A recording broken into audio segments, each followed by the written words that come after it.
ಮೊದಲೇ ಈ ವ್ಯವಸ್ಥೆಯನ್ನು ಮಾಡಿದ್ದಾರೆ ಅನ್ನೋದನ್ನ ನೀವೆಲ್ಲ ನೋಡ್ತಾ ಇದ್ದೀರಿ.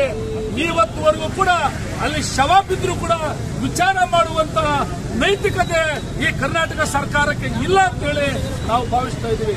ಆದ್ರೆ ರೈತರು ಇವತ್ತು ಕೂಡ ರೊಚ್ಚಿಗೆದ್ದು ಈ ಬರುವ 25ನೇ ತಾರೀಕು ದೇವನಹಳ್ಳಿ ಚಲೋ ಕಾರ್ಯಕ್ರಮ ಮಾಡ್ತಾ ಇದ್ದಾರೆ, ಜೈಲು ಬರೋ ಕಾರ್ಯಕ್ರಮ ಮಾಡ್ತಾ ಇದ್ದಾರೆ. ಈ ಕಾಂಗ್ರೆಸ್ ಸರ್ಕಾರಕ್ಕೆ ನಾಚಿಕೆ ಆಗಬೇಕು. ಯಾಕಂದ್ರೆ ಇವತ್ತು ರೈತನನ್ನ ಈ ದೇಶದ ಬೆನ್ನೆಲುಬು ಅಂತ ನಾವೆಲ್ಲ ಏನ್ ಹೇಳ್ತೀವಿ, ಇವತ್ತು ಈ ದೇಶಕ್ಕೆ ಅನ್ನ ಕೊಡುವಂತ ರೈತರು ಯಾರಿದ್ದಾರೆ ಅವರನ್ನ ಕಾಪಾಡುವಂತ ಶಕ್ತಿ ಈ ಸರ್ಕಾರಕ್ಕಿಲ್ಲ ಅಂದ್ರೆ ಅದು ನಾಚಿಕೆ ಆಗಬೇಕು.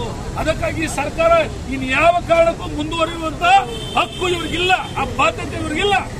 ಆದ್ರೆ ಇವತ್ತು ಭಾರತೀಯ ಜನತಾ ಪಕ್ಷ ಪ್ರತಿಯೊಬ್ಬ ನಾಗರಿಕ ಪ್ರಜೆಗಳಿಗೆ ಹೇಳ್ತಾ ಇದ್ದೀವಿ, ನೀವು ತುಲನೆ ಮಾಡಿ, ನೀವು ಆ ಯೋಚನೆ ಮಾಡಿ, ದೇಶ ಕಾಯೋರು ಯಾರು, ದೇಶನ ಹಾಳು ಮಾಡೋರು ಯಾರು ಅಂತೇಳಿ ನೀವು ತೀರ್ಮಾನ ತೆಗೆದುಕೊಂಡು ಈ ಭ್ರಷ್ಟ ಕಾಂಗ್ರೆಸ್ ಸರ್ಕಾರನ ಕಿತ್ತೊಗೆಯಬೇಕು ಅಂತೇಳಿ ಇವತ್ತು ನಾವು ಎಲ್ಲ ಕಡೆ ಪ್ರತಿಭಟನೆ ಮಾಡ್ತಾ ಇದ್ದೀವಿ.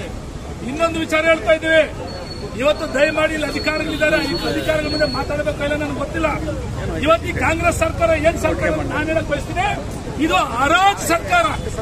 ಹರಾಜು ಸಬ್ ಇನ್ಸ್ಪೆಕ್ಟರ್ ಪೋಸ್ಟ್ ಎಷ್ಟು, ತಹಶೀಲ್ದಾರ್ ಪೋಸ್ಟ್ ಎಷ್ಟು, ಡಿಸಿ ಅವ್ರ ಪೋಸ್ಟ್ ಎಷ್ಟು, ಇವತ್ತು ಹರಾಜಾಗ್ತಾ ಇದ್ದಾರೆ ಅಧಿಕಾರಿಗಳನ್ನ. ಒಬ್ಬ ಅಧಿಕಾರಿ ಕೂಡ ತನ್ನ ಹಿತ್ತಿಮಿತ್ತಲ್ಲಿ ಕೆಲಸ ಮಾಡಲಿಕ್ಕೆ ಈ ಸರ್ಕಾರ ಬಿಡ್ತಾ ಇಲ್ಲ. ಇವತ್ತು ಅಧಿಕಾರಿಗಳು ಕೂಡ ಈ ಸರ್ಕಾರಕ್ಕೆ ಬಲಿಯಾಗಿದ್ದಾರೆ.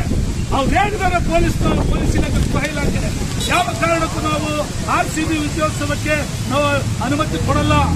ಯಾಕೆ ಕೊಡಲ್ಲ ಅಂತಂದ್ರೆ ಇದನ್ನ ನೀವು ಯೋಜನೆ ರೂಪಿಸಿ, ಇದು ಜನರ ಸಮಸ್ಯೆಗೆ ಸ್ಪಂದಿಸಿ ಯಾವ ರೀತಿಯಾದ ಭದ್ರತೆಯನ್ನು ಕಾಪಾಡಬೇಕು ಅದನ್ನು ಆಲೋಚನೆ ಮಾಡಿ ಅನಂತರ ನೀವು ಈ ವಿರೋಧನೆ ಮಾಡಿ ಅಂತ ಹೇಳಿದಂತ ಪೊಲೀಸ್ ಇಲಾಖೆಯನ್ನ ಇವರು ಧಿಕ್ಕರಿಸಿ ಇವತ್ತು ಅಮಾಯಕ ಪೊಲೀಸ್ ನಿಷ್ಠಾವಂತ ಅಧಿಕಾರಿಗಳನ್ನ ಸಸ್ಪೆಂಡ್ ಮಾಡ್ತಾರೆ ಅಂತಂದ್ರೆ ಈ ಸರ್ಕಾರ ಇನ್ನು ಯಾವ ವ್ಯಾಪಾರದಲ್ಲಿದೆ? ಇವತ್ತು ಒಂದು ಆಫೀಸರ್ ಕೇಳ್ತೀವಿ ನಾವು, ದೇವನಹಳ್ಳಿ ತಾಲೂಕಿನ ಆಫೀಸರ್ ಕೇಳ್ತೇವೆ, ಸ್ವಾಮಿ ನೆಕ್ಸ್ಟ್ ಯಾರು ನಿಮ್ಮ ಸ್ಥಾನಕ್ಕೆ ಬರ್ತಾರೆ, ಯಾರು ನಿಮಗೆ ಗೊತ್ತಿದೆ ಹೇಳ್ರಿ ಅಂದ್ರೆ, ಸ್ವಾಮಿ ಅದೆಲ್ಲ ಹೇಳಕ್ಕಾಗಲ್ಲ, ಇನ್ನ ನನ್ನ ನಿವೃತ್ತಿ 3 ದಿವಸ ಇದ್ದಾಗ ಒಬ್ಬ ಅಧಿಕಾರಿ ಘೋಷಣೆ ಆಗ್ತಾರೆ ಅಂತ.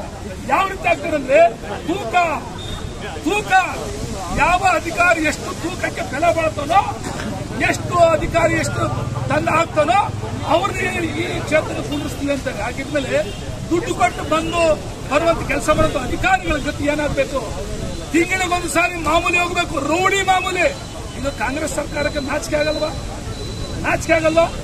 ಜನಸಾಮಾನ್ಯರನ್ನು ನಾವು ಅಭಿವೃದ್ಧಿ ಮಾಡ್ತೀವಿ ಅಂತೇಳಿ ಇವತ್ತು ಜನರ ಮಧ್ಯದಲ್ಲಿ ಇವತ್ತು ನಿಂತ್ಕೊಂಡಿದ್ರಲ್ಲ, ಇದು ನಾಚಿಕೆ ಆಗಲ್ಲ ಈ ಸರ್ಕಾರಕ್ಕೆ? ಇವತ್ತು ನಮ್ಮ ಮಂತ್ರಿ ನಾಚಿಕೆ ಆಗಲ್ವಾ? ಯಾಕೆ ಬಡವರ ಮೇಲೆ ನೀವು ಜನಪ್ರಹಾರ ಮಾಡ್ತಾ ಇದ್ದೀರಿ? ನಿಮ್ಗೆ ಯಾವ ನೈತಿಕತೆ ಇಲ್ಲ. ನಿಮಗೆ ಮಾನ ಮರ್ಯಾದೆ ಇದ್ರೆ, ಮಾನ್ಯ ಸಿದ್ದರಾಮಯ್ಯ ಅವರೇ ನಿಮಗೆ ನಾಚಿಕೆ ಇದ್ರೆ ಇವತ್ತು ಕೂಡ ರಾಜೀನಾಮೆ ಕೊಡಿ. ಮಾನ್ಯ DK ಶಿವಕುಮಾರ್ ಸಾಹೇಬ್ರೆ ನಿಮಗೆ ನಾಚಿಕೆ ಇದ್ರೆ ಇವತ್ತು ನೀವು ರಾಜೀನಾಮೆ ಕೊಡಿ. ದಯಮಾಡಿ ಜನರು ಅರ್ಥ ಮಾಡ್ಕೊಳ್ತಾ ಇದ್ದಾರೆ. ನಿಮ್ಮನ್ನ ದೂರ ತಳ್ಳುವಂತ ಕಾಲ ಬಹಳ ದೂರ ಇಲ್ಲ. ನಿಮಗೆ ತಾಕತ್ತಿದ್ರೆ ಇವತ್ತೇ ನೀವು ಎಲೆಕ್ಷನ್ ಘೋಷಣೆ ಮಾಡಿ, ನೀವೇನಾದ್ರೂ ಸರ್ಕಾರ ರಚನೆ ಮಾಡಿಬಿಟ್ರೆ ಇವತ್ತು ನಮ್ಮ ಪಕ್ಷದಿಂದ ನಾವೆಲ್ಲರೂ ತೊಳಿತೀವಿ.